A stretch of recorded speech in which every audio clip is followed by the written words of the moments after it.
News अभी तक पर एक बार फिर आपका स्वागत है। आज हम बात करने आए हैं हरीश शर्मा जी से, जो गाज़ियाबाद में व्यापार मंडल संजय नगर के महामंत्री हैं और एक समाज सेवी संस्था चैरिटेबल जनशक्ति एक आवाज़, ये भी इन्हीं के द्वारा स्थापित की गई है और श्री परशुराम ब्राह्मण एकता मंच के अध्यक्ष हैं। हाल ही में एक सक्रिय कार्यकर्ता के तौर पर इन्होंने भारतीय जनता पार्टी को ज्वाइन किया है और अब इसी संदर्भ में हम शर्मा जी से कुछ बात करेंगे। शर्मा जी, सबसे पहला सवाल ये है कि आखिर भारतीय जनता पार्टी में ऐसा आपको क्या लगा कि आपने यहाँ आने का फैसला किया? जो भारतीय जनता पार्टी है वो एक ऐसी पार्टी है जो सबका साथ, सबका विकास और सबका सम्मान लेकर कार्य करती है। जो ऐसे असंभव कार्य थे जिन्हें लोग सोचते थे कि नहीं हो पाएंगे, जैसे कश्मीर से धारा 370 का हटा देना, बहुत ऐतिहासिक कार्य था। एक बहुत विवाद चला आ रहा था राम मंदिर को लेकर, वो भारतीय जनता पार्टी ने बना के दिखाया उस मंदिर को। कोरोना काल में जब पूरा देश हाहाकार मच रहा था, भारतीय जनता पार्टी आज भी 80 करोड़ लोगों को मुफ्त राशन देने का कार्य कर रही है।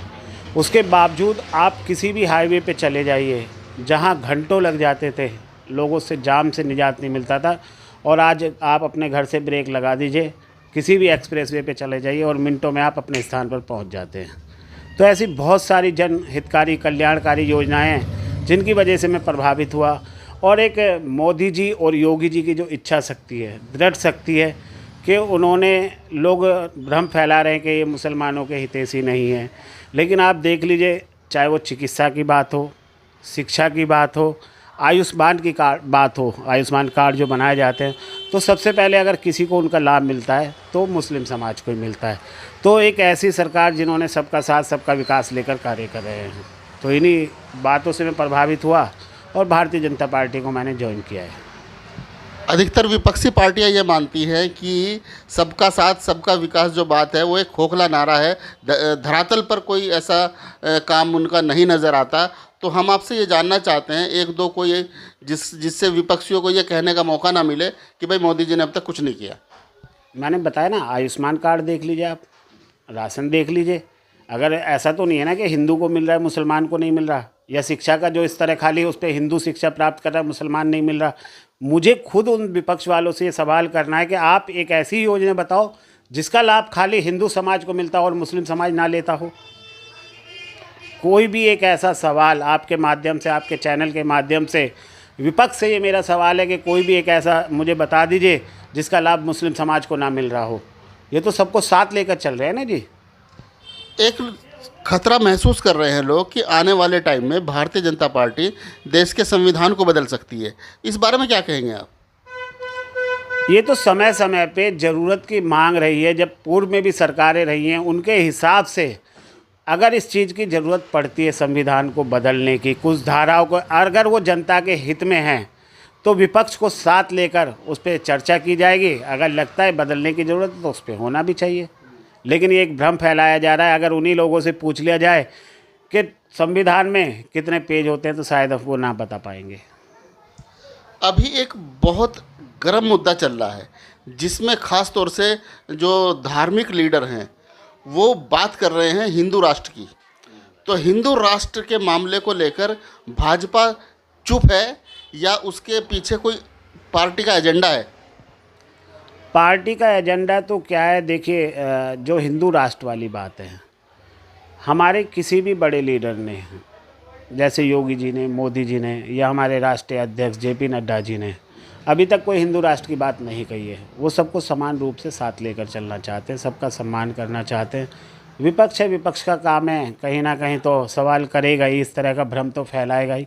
अगर भ्रम नहीं फैलाएगा तो उसे कैसे स्थापित होने का मौका? नहीं, ये बात विपक्ष की नहीं है। ये जो जाने माने स्थापित जो धर्म गुरु हैं, चाहे वो बागेश्वर बाबा हैं, चाहे अनिरुद्धाचार्य महाराज हैं, या और दूसरे राष्ट्रीय स्तर के जो बड़े बड़े संत हैं, जिनको जो भाजपा को सपोर्ट करते हैं और भाजपा जिन्हें सपोर्ट करती है, मैं केवल उनकी बात कर रहा हूँ। विपक्ष का तो इसमें कोई मतलब ही नहीं है। मैं भी तो उन्हीं की बात कर रहा हूँ। मैं उनकी बात कर रहा हूँ जो हमारे लीडर्स हैं, जो हमारे लोग सदन में बैठते हैं।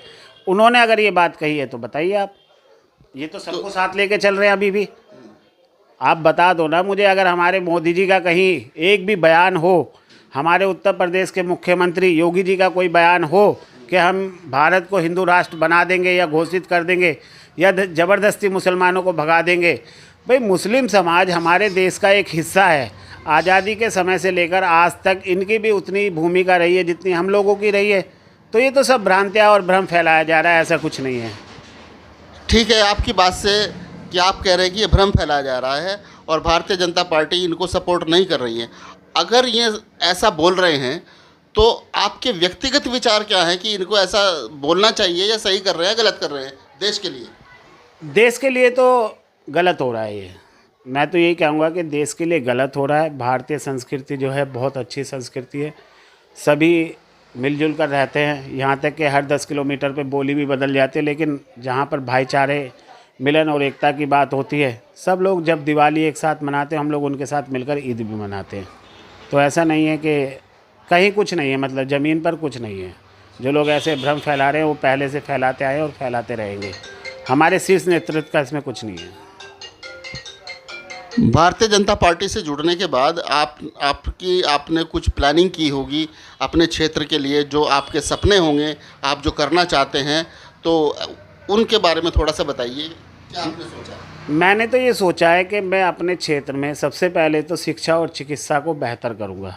बेहतर है आज भी, लेकिन इसे और बेहतर बनाऊँगा।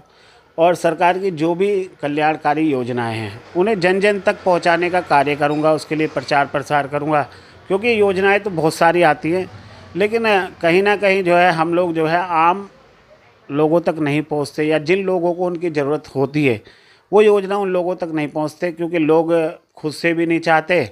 और हम लोग उसके लिए निरंतर प्रयास करेंगे ताकि जन हितकारी योजनाएं लोगों तक पहुँचें। न्यूज़ अभी तक से बात करने के लिए आपका बहुत बहुत धन्यवाद।